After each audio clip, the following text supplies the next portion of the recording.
Discuss now further with child psychiatrist, screen time expert, and the author of Reset Your Child's Brain, Dr. Victoria Dunckley. Doctor, thank you so much for spending part of your afternoon with us.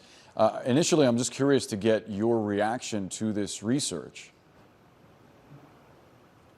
I'm not surprised at all. I think all of these trends were occurring even before the pandemic, and the pandemic has just added fuel to the fire. And we're still seeing these trends continue, even though we're, mostly back to normal now.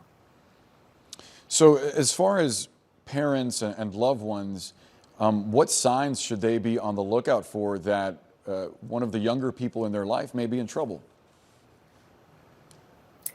I think there's, some things are more obvious, like if a child is cutting themselves or isolating, talking about things that are violent, things like that, or being preoccupied with violence. But there's a lot of kids kind of are flying under the radar and they're not doing well and no one really seems to notice. Part of it is our very fast-paced lifestyle. So I really encourage parents to check in with their kids often.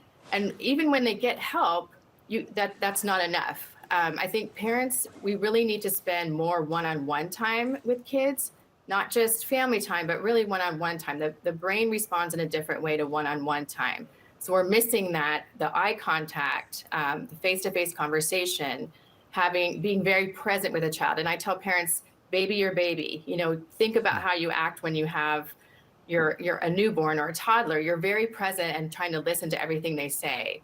So that is something that can help activate the part of the brain that makes people feel less depressed, less anxious, less angry. The second thing is screen time. I say this over and over again, but we keep trying to put a Band-Aid on the problem and we're not stopping the bleeding. The screen time actually changes brain chemistry, stress response, brain blood flow. It kind of short circuits the areas of the brain that make us have a sense of well-being and are able to connect with people. So just reducing screen time, ideally cutting it out altogether for a few weeks, is really, really helpful. And then spending more time outdoors. We need to move more. So we know all of these things. We just need to look at the neuroscience, and some of it's going to be inconvenient, but that's what needs to happen.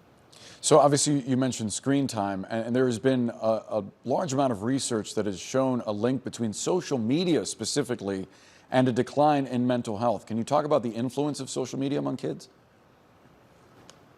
Yes, so I think all screen time has a physiological response that can cause depression, anxiety, and mood dysregulation. Social media adds extra layers on top of that because it's psychologically trying to hijack these developmental needs to be seen, to role play, to get response from people. So parents really need to replace that role, and it's very compelling, and it really draws kids in. We can't just rely on them. It's not realistic to have them regulate their own use. It really needs to be cut out. So I think the recent Surgeon General's warning that social media can be harmful, especially to minors, is a big step in the right direction. I think it needs to be socially acceptable that we keep kids off of social media altogether. It certainly is a challenge when you consider that the algorithms these companies use are themselves designed to attract those young minds. Dr. Victoria Dunckley, we appreciate your time. Thank you. Brianna? Thank you. Yes, and an important reminder that if you or someone you love is struggling with mental health, you can call or text the Suicide Prevention Lifeline at 988. So one of